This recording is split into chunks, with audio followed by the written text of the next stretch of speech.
Que privilégio poder compartilhar com você a palavra de Deus no programa Verdade e Vida.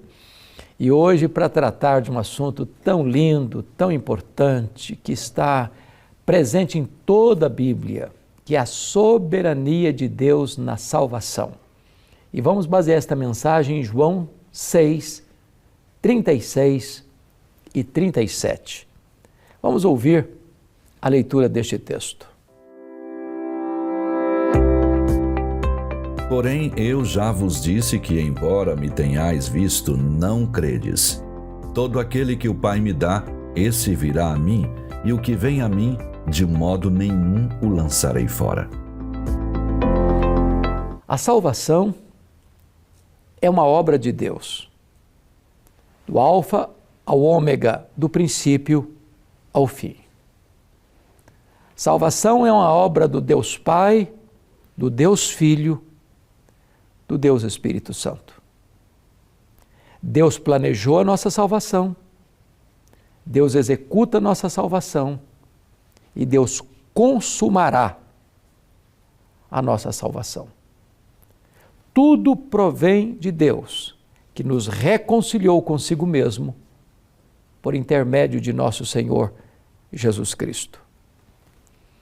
A salvação não é uma avenida que você abre da terra para o céu. A salvação é uma obra feita por Deus, que vem de Deus para nós. Não é o homem que constrói sua salvação, é Deus quem concede ao homem a salvação. No texto em tela, há 4 verdades que passo a destacar sobre a soberania de Deus na nossa salvação. A primeira delas é o que os teólogos chamaram de depravação total ou inabilidade total, porque o verso 36 diz: porém eu já vos disse que, embora me tenhais visto, não credes. O homem não tem a fé salvadora como uma questão de lógica, não é uma questão de capacidade intelectual. Há pessoas que são brilhantes no seu entendimento intelectual, na sua capacidade de reflexão, são experimentados no saber, são doutos no conhecimento, mergulham neste mar do conhecimento científico e nadam com muita desenvoltura por estas águas profundas. Entretanto, nada conhecem acerca das coisas espirituais, porque as coisas espirituais se discernem espiritualmente e o homem natural não discerne as coisas do Espírito de Deus. Aqui essas pessoas que o Senhor Jesus se refere, elas viram milagres, elas ouviram as palavras de Jesus, mas elas não conseguem crer, porque o homem natural está cego espiritualmente, e ele está morto espiritualmente, e ele não tem condições de voltar-se para Deus pelos seus próprios recursos, como um etíope não muda sua pele, como um leopardo não consegue limpar suas manchas, nem tampouco o homem natural consegue fazer o bem, estando acostumado a fazer o mal. Os teólogos chamaram isso de depravação total. Todas as áreas da sua vida, seu intelecto, suas emoções, sua vontade, estão afetados pelo pecado. A segunda verdade que esse texto apresenta para nós é o que nós chamamos de eleição incondicional, porque o verso 7 diz: todo aquele que meu Pai me dá, esse vem a mim. Ou seja, a salvação representa para nós que aquele que crê é um presente do Deus Pai ao Deus Filho.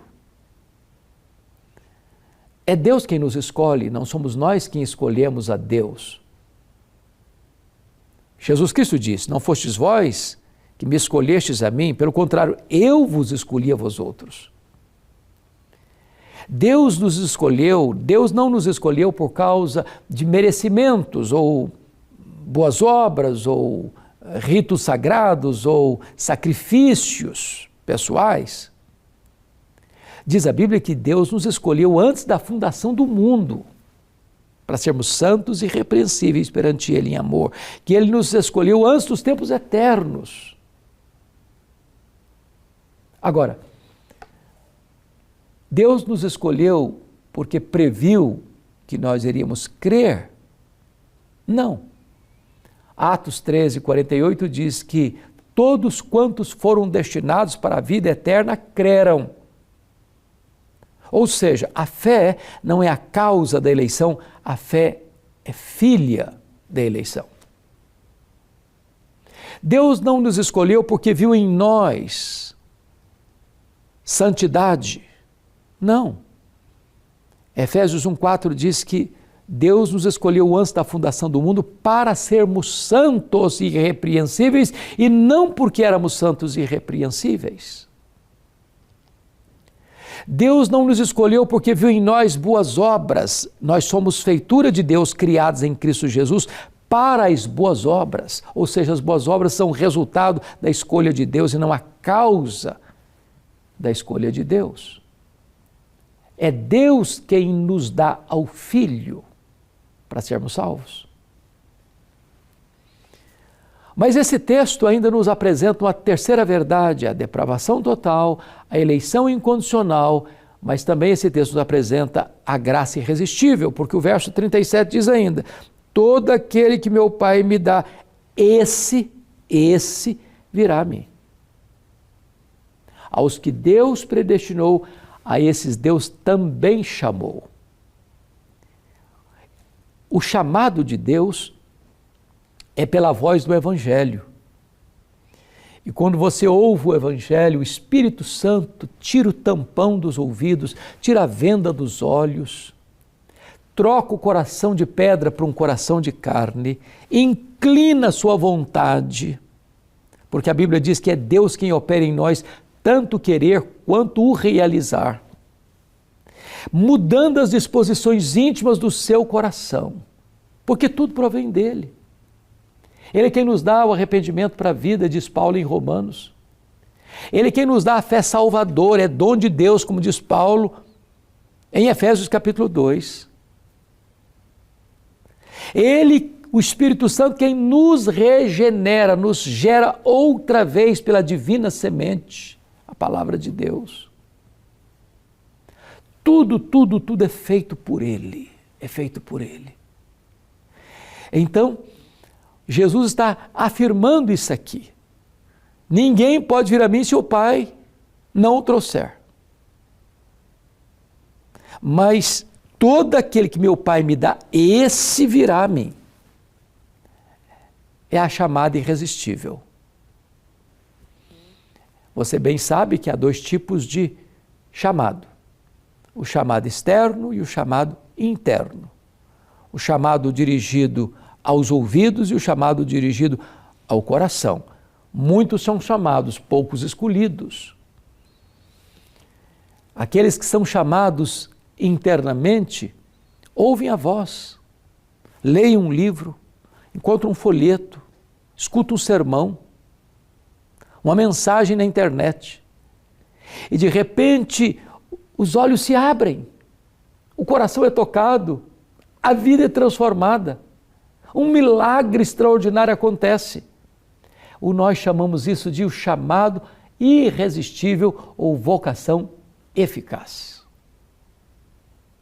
Mas há uma quarta verdade nesse texto. Falamos da depravação total, da eleição incondicional, da graça irresistível, mas esse texto aponta para uma quarta verdade, a perseverança dos santos, ou seja, a garantia, a certeza da vida eterna, porque o verso 37 termina assim: todo aquele que meu Pai me dá, esse virá a mim, e o que vem a mim, de maneira nenhuma eu o lançarei fora. Foi Jesus quem disse: as minhas ovelhas ouvem a minha voz e me seguem. Eu dou a elas a vida eterna, e ninguém as arrebatará das minhas mãos.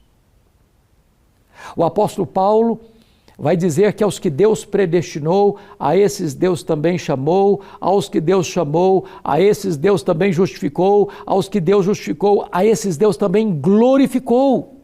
Embora a glorificação se dará no fim, na segunda vinda de Cristo, mas na mente de Deus, nos decretos de Deus, já é um fato consumado. É por isso que Paulo, escrevendo aos Romanos, capítulo 8, ele diz que nada pode nos separar do amor de Deus que está em Cristo Jesus. E ele diz, eu estou bem certo que nem a morte, nem a vida, nem o presente, nem o futuro, nem principados, nem potestades, nem a altura, nem a profundidade, nem qualquer outra criatura poderá separar-nos do amor de Deus que está em Cristo Jesus, nosso Senhor. Deus não só salva, mas Deus garante a salvação eternamente. Aquele que começou a boa obra em nós há de completá-la até o dia de Cristo Jesus. E você? Já se rendeu a este Deus? Este Deus é o Deus que opera em você o querer e o realizar, e hoje Ele requer que você se arrependa e creia, porque o arrependimento e a fé vêm dEle, e hoje Ele pode dar a você a própria vida eterna. Eu vou orar com você. Ó Deus, eu te peço que Tu apliques esta palavra ao coração de todos quantos agora nos assistem, porque Tu és o Deus que age, Tu és o Deus que realiza o grande milagre da salvação, e que haja salvação nesta hora para aqueles que creem no nome de Jesus. É este o nome em quem te oramos nesta hora. Amém.